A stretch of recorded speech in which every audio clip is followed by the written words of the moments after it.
کتاب مقدس میں سے 96 زبور کی تلاوت میں خداوند کے حضور نیا گیت گاؤ۔ اے سب اہل زمین خداوند کے حضور گاؤ، خداوند کے حضور گاؤ،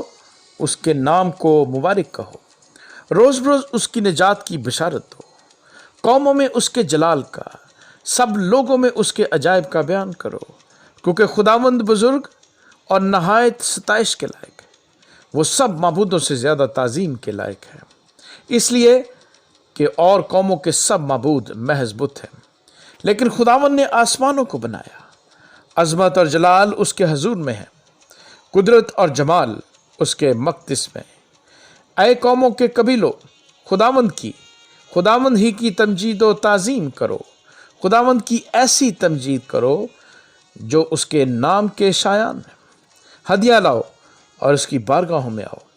پاک آرائش کے ساتھ خداوند کو سجدہ کرو۔ اے سب اہل زمین اس کے حضور کانپتے رہو، قوموں میں اعلان کرو کہ خداوند سلطنت کرتا ہے، جہان قائم ہے اور اس سے جنبش نہیں، وہ راستی سے قوموں کی عدالت کرے گا، آسمان خوشی منائے اور زمین شادمان ہو، سمندر اور اس کی معموری شور مچائے، میدان اور جو کچھ اس میں ہے باغ ہوں، تب جنگل کے سب درخت خوشی سے گانے لگیں گے